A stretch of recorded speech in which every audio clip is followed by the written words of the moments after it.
Welcome to My Two Cents with Keith Beggs from Steadfast Wealth Strategies. In this podcast, we show high-level executives and business owners why comprehensive financial planning and executive bonus structures don't have to be too good to be true. Keith draws on his experience in realistic financial planning, and expert guests share his 2 cents about academically based financial planning that you have to hear to believe. Now, on to the show. Hey everyone, Keith Beggs here, the founder and CEO of Steadfast Wealth Strategies and the host of the My Two Cents podcast. Today, we have Adam Fineberg on, Senior Vice President over at USI Employee Benefits, continuing our business owners. Last time we were on, we had Doug Thorpe, Executive Business Coach, talking about planning out your business, how to get outside of the business, work on the business, not in it. And then today we have Adam talking about what are some of the big hurdles employers are facing when it comes to employee benefits, primarily healthcare. What are some things they can do to drive costs down? And then what are there some options or some unconventional ideas that they could have to offer a better benefits package to their employees so that they can keep the top employees that they want, not have a huge turnover, and really grow their business and focus on other things. So with that being said, we're excited to have Adam on. Let's jump into the interview. Hey, Adam, how you doing this afternoon? Doing very well, Keith. Thanks for having me on today. I'm glad to be here. Really appreciate your time. Yes, man. We're excited about the conversation. Before we dive in, I want to give the listeners a quick little overview of who we're getting to talk to. Adam Fineberg is one of the senior vice presidents over at USI. He is charged with maintaining risk management, cost containment strategies, and developing employee engagement programs for employee benefit clients, of USI. So he's got a pretty large role at a very large company. But Adam, for those that don't know who USI is, give them a brief little synopsis or overview of USI. I'd love to do that. Been with USI for 11 years. We are headquartered out of New York. We're actually titled USI Insurance Services. We've been in business over 20 years, about 8,100 employees, about a $2 billion company, privately held in a financial partnership with shareholders that are employees, as well as the private equity firm KKR. Excellent. And so, Adam, when you say you're an employee benefits consultant, what does that really mean? It's a lot more complex than it sounds. Being an employee benefits consultant, there's no school for it. There's no degree for it. It's something you have to learn on the fly, on the job, if you will. About half of healthcare insurance in this country is purchased through an employer, right? And it's offered by an employer. And so the employer has to put together an employee benefit program, which would include health insurance, dental insurance, vision insurance, life insurance, disability insurance, 401k, flexible spending, healthcare spending cards. And they put that together through the employer and then offer it to the employees as a way to attract and retain employees, because the IRS provides tax deductions for offering these benefits. So employers are incented to offer these benefits because they receive a tax deduction, and employees sometimes choose employers based on what benefits they're receiving, whether they're highly rich benefits or not rich benefits, because it's a form of compensation.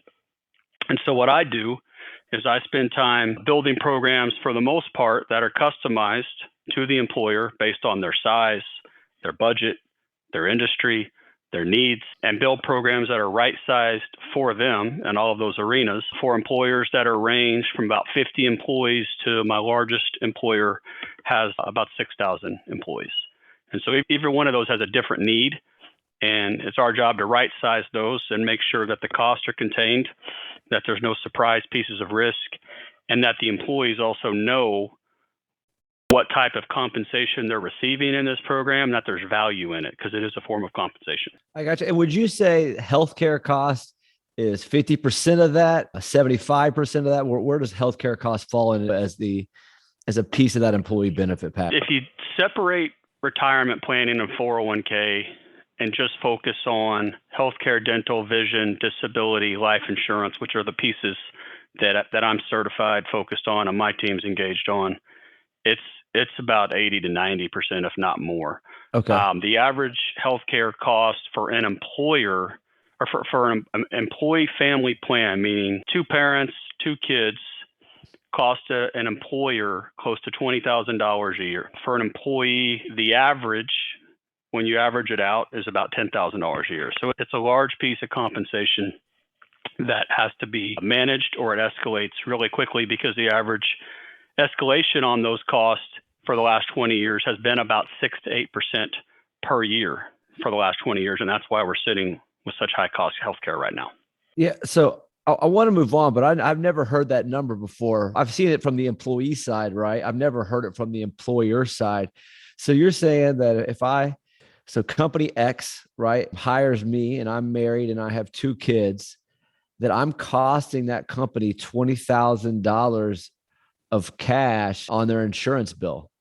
Is that what That's essentially correct. So what the employer is doing when they offer you or new employee insurance, in this case, we'll use you as an example, they are subsidizing your cost significantly. So some employers may pay 70%, 65% of that cost, maybe even as low as 50%. Some will pay 80 to 90%.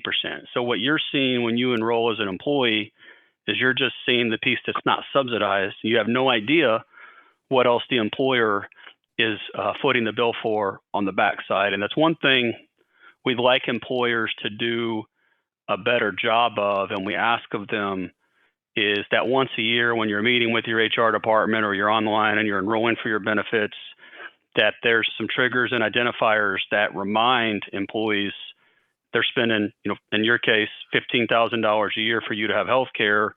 You're only paying $5,000. So remember, this is a form of compensation, and be excited and grateful about it. Yeah. So, going back to where I was going with that next question, you said 6 to 8% increase a year.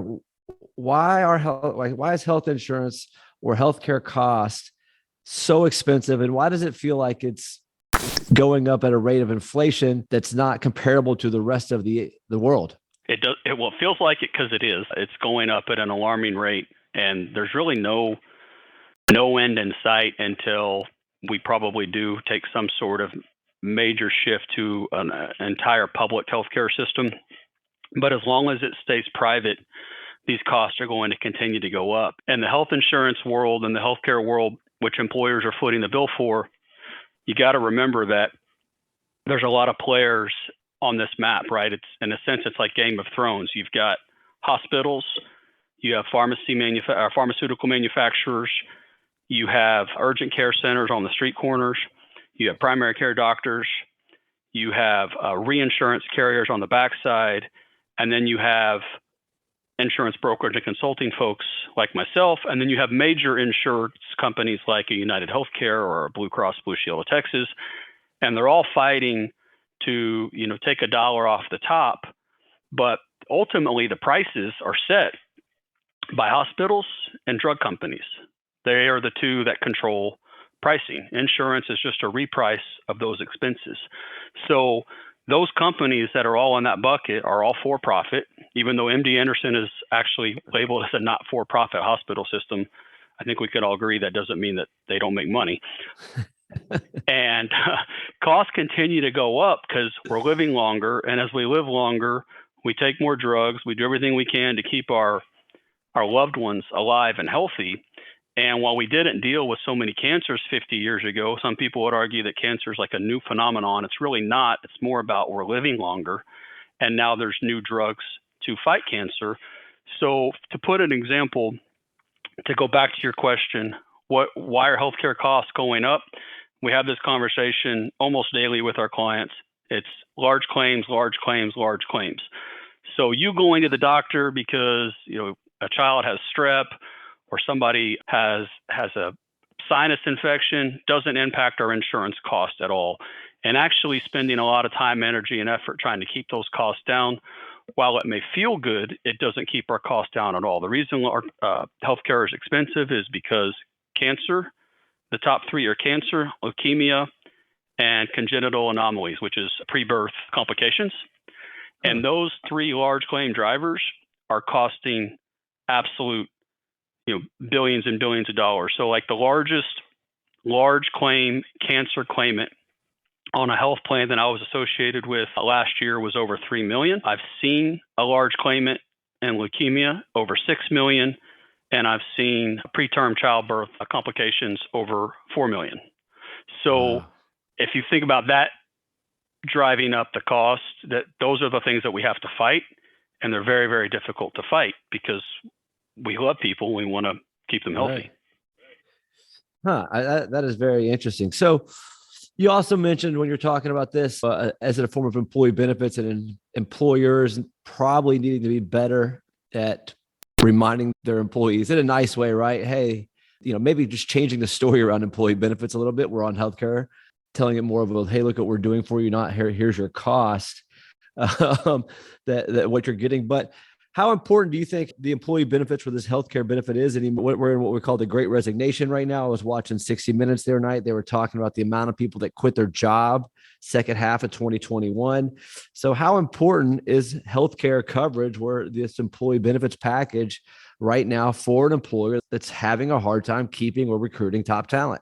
Yeah, the Great Resignation is definitely happening. We see jobs reports. You see it on 60 Minutes. We see it in our headcount reports on our clients of how many heads are on the insurance plan, and we've seen those shrink, but that shrink has stopped. Employers, at least in our world, the employers have the people they want at their organizations now. They've kind of thinned the herd, if you will, to keep the top talent. The talent pool is smaller. People are more willing to change jobs and move now in the last 6 to 12 months than I've actually ever seen. And maybe that's because of the disconnectivity and this semi-remote or remote world, depending on what type of job you have. But the talent pool is smaller because of the Great Resignation. The people that want to work, still low-cost care, access to care. They're now looking for things like caregiver benefits, which is benefits for you to care for your elderly, your parents, financial wellness programs. They want more open access to direct primary care programs where you can see a primary care doctor in an unlimited amount of times. They want lower cost drugs because drugs are so expensive now. I would say we'll see the shift actually continue to be even more driven at employee benefits being used to attract and retain. As long as that tax deduction is provided by the IRS for employers to offer these programs, you're going to see it be a big part of attracting and retaining top employees because they're getting a better bang for their dollar than they are just handing them the dollar. Okay, yeah, I mean, it's better. So you're saying it's better for the employer and probably maybe for the employee because the employee can't negotiate their coverage down as well, to have a better benefits package than it is to just give them, say, $5,000 in additional salary and tell them to go do their benefits on their own. Am I hearing you right? Absolutely. Yeah, and we spent the last few months building a couple of programs here in Houston where, some of your listeners may not all be in Texas, but this is going on nationally. Specifically in Houston, we had one employer that said, I want my employees to have 24/7 access to primary care physicians. I want their family members to have it, their kids to have it, their spouses have it. What can we do to overlay 24/7 no cost access for an employee and their family versus having to wait at these doctors' facilities and these urgent care facilities for people they don't know. So now we're building programs where doctors are actually assigned to employers, and that's being used as a recruiting and retaining tool. And when you say we're building programs, is that USI or is that the hospitals, or who is we in that statement? Great question. USI is, we don't own product or service. We're the conduit to these models that are out there. And there's a lot of these models that are popping up and different service providers that are getting into that direct primary care space. And we're just out there making sure we find the ones that are most effective from a cost basis and most effective at reducing any type of healthcare problems that are going on with the organization, whether that's diabetes or high blood pressure, chronic back problems, because most groups are large enough where we can start to pinpoint what type of healthcare problems they're having. So we're trying to use these primary care programs to attack those problems in a very precise manner. And so like at USI, your job is to negotiate pricing, if correct? And to some regard, well, I guess for back of a better way of asking this question, you're not, like you said, you're a conduit, right? So give me the value proposition of USI. Why does it company X? Why don't I just call Blue Cross Blue Shield, tell them I have 25 employees or 50 employees, and negotiate directly with Blue Cross Blue Shield, or you directly with United Healthcare, with you name another one? what's the value of calling Adam over at USI up and saying, hey, Adam, here's what I'm looking to do. Go help me out. Because obviously there's a cost. USI is a for-profit business as well, right? So there's an additional cost in there. So for a business owner that's, thinking about doing that, we're going directly, tell me the difference. It's a great question. I don't fault anybody for asking it. And to answer that, I first kind of explain, if I can, what type of experts I have at my disposal, which tells you how complicated this industry is. So at my disposal here in office with me on my floor, I have 2 attorneys, I have a pharmacy doctor, I have a medical doctor, I have 30 underwriters, I have 2 communications experts, and then I have dozens of account management staff that focus on communication, problem solving, billing support, and administration. So if you go back to the attorneys, the doctor, medical doctor, and pharmacy doctor, the underwriters, those people are subject matter experts to help me navigate a very, very complicated industry. So healthcare, health insurance is extremely, extremely complicated, and none of us, including USI, are not for profit. So the hospitals want to get rid of the insurers, right? Hospitals want to get rid of Blue Cross and United. Insurers and hospitals want to get rid of us both. I often answer the question that you asked this way, which is, why wouldn't I go direct? The only one that ever gets fired when prices go is me. They don't stop buying insurance. They just buy it from somebody else. If United gives them a high price, they don't stop buying it. They just go to Blue. They fire us when prices go up, and we don't set the prices. So because of the way that this 800-pound gorilla and this healthcare machine is designed, it is designed to be complex. It is designed to be opaque. It is designed to prevent people from knowing the truth.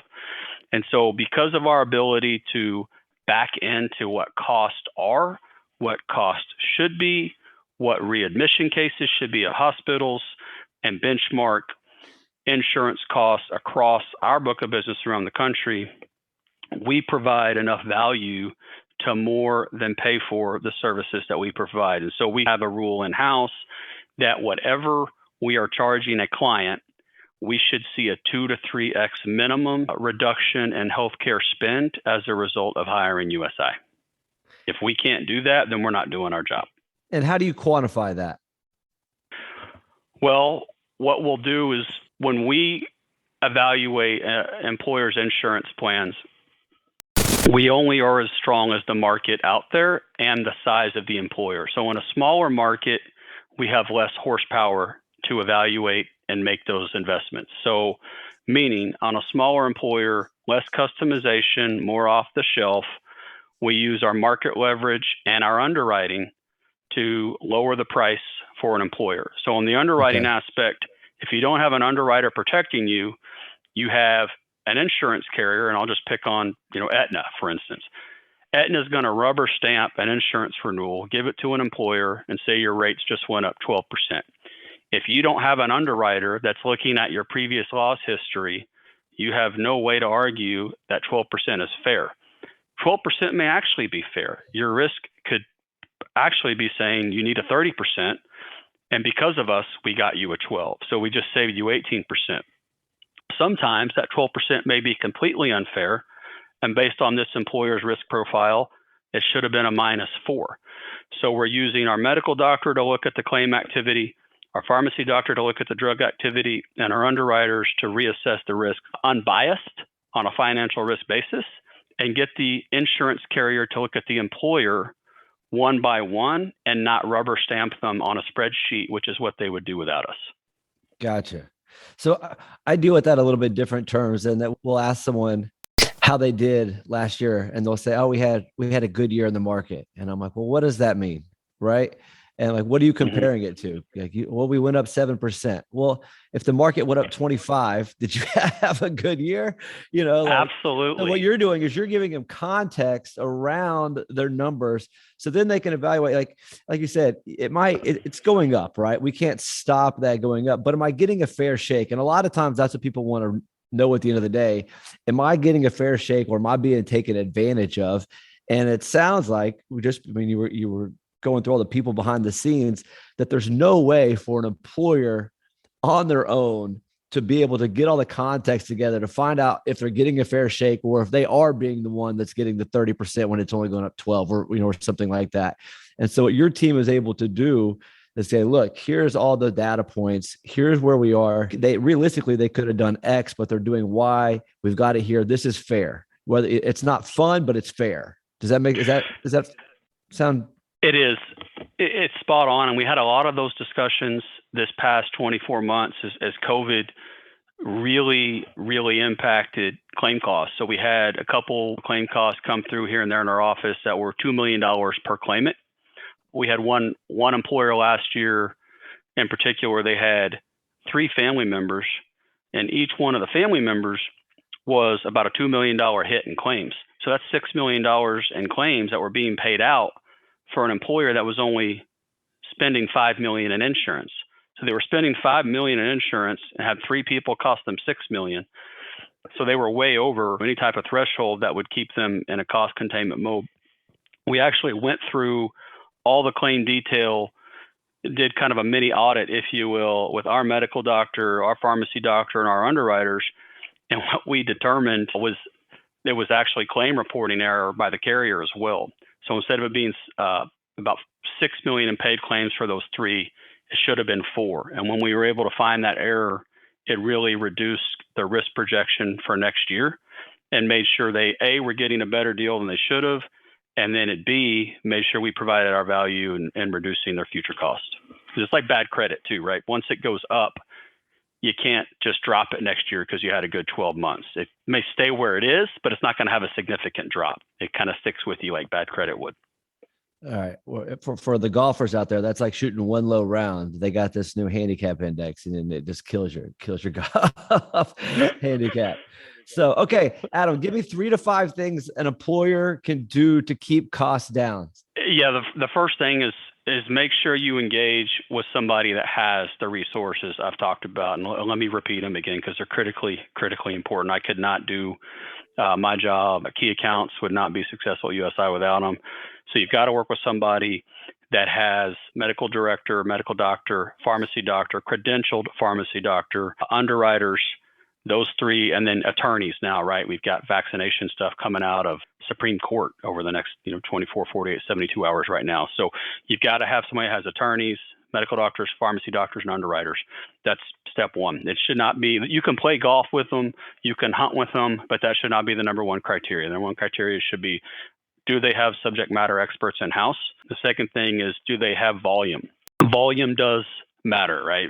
If it didn't matter, Amazon wouldn't be doing what Amazon does. Walmart wouldn't be doing what they do. So you don't necessarily need to be with the biggest insurance brokerage consulting firms in the country, but you need to be with some that when they call the insurance carrier actually picks up the phone and pays attention to them. They need to have a little bit of bandwidth, if you will. So you got expertise, you got volume, and then you've just got to be willing to try things that other people aren't doing. So most employers that we haven't had the chance to talk to, what we find is they're buying insurance off the shelf and they're doing what everybody else is doing and then complaining that they have the same problems everybody else has.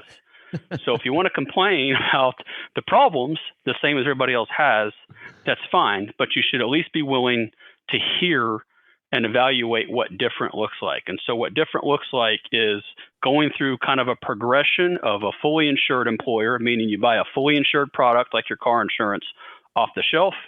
It is what it is, and you take it all the way to being self-insured as an employer. So when you're self-insured as an employer, you, the employer, actually fund accounts to pay claims. You shop reinsurance all over the country, if not the world, depending on if you get into captive programs. You build your own networks. You build your own pharmacy programs, which may or may not mean eliminating high-cost drugs or making them a little bit more difficult to get. And you absolutely will put in programs that provide a bit of a social contract. This is more than 3 or 4, but provide a social contract between the employer and the employee. So we talked about at the beginning, if the employer is willing to pony up so much money for you to have health insurance and for your family to have health insurance, then it isn't that much to ask your employee to say, hey, we want you to go to the doctor once a year. We want you and your family to go to the doctor once a year and get a checkup.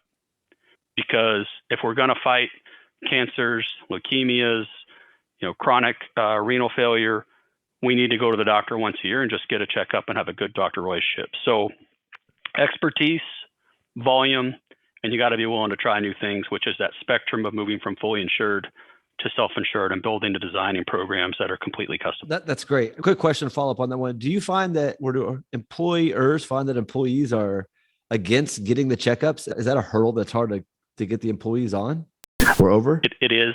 Really? It is. They don't like it. We do it at USI. We've been doing it 10 years. It's time, right? And we all value time. It's important to us. But even, in my home and my family, I do this for a living. I've been doing it 11 years. We always wait till the last minute to get ours because it's not a friendly request. It's a friendly request with either a penalty or a reward, depending on the wording. So for us and our family, if we don't go, we pay 20% more for our insurance premium, and money talks. So 20% more is not something we're interested in paying more in our home. So we go. I think it's the right thing to do, but you get busy, right? You have kids, you have activities, and going to the doctor is a roadblock to those things. So that's why direct primary care relationships, like we talked about at the beginning, we have an employer that's tried to make it unlimited access to doctors in their neighborhoods. And so we do believe, we got the data to prove it, that that connectivity will reduce large claims. But to answer your question, it isn't.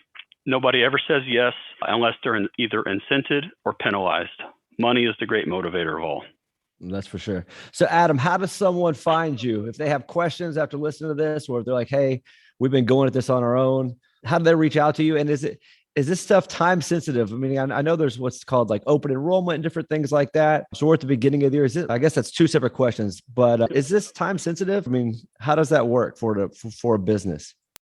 Yeah, great question. It's not time sensitive. It's never too late or never too early for us and our teams to start looking at programs. We look at programs that are January 1. We start in February, March, April. We look at programs anytime and all the time. Again, it's never too late, and you can change the advisor, right, which is what we do, on any of your programs at any time. It's not married to your deductible. And as far as how you find us or find me and specifically, I am in Houston, Texas. Our team works on clients nationally. We've got clients all over the country here. We manage out of Houston. You can find me on LinkedIn, adam.fineberg@usi.com. That's FINEBERG. And you could always call my office at 713-490-4708.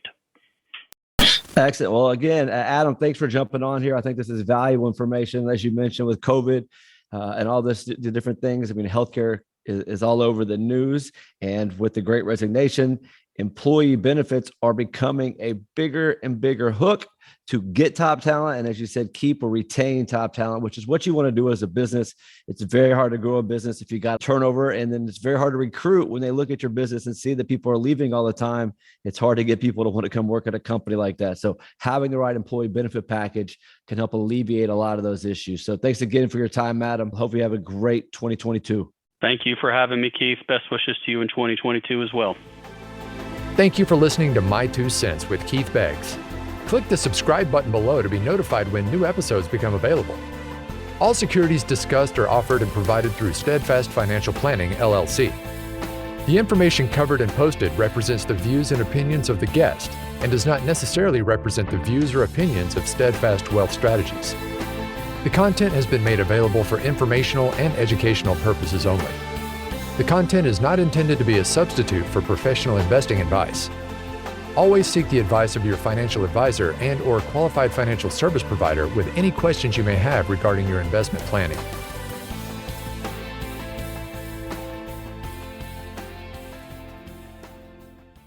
This podcast is not intended to provide specific investment, financial planning, tax, or legal advice. It is intended for educational purposes only. Please consult your tax advisor, financial advisor, or legal professional for specific advice on your specific situation.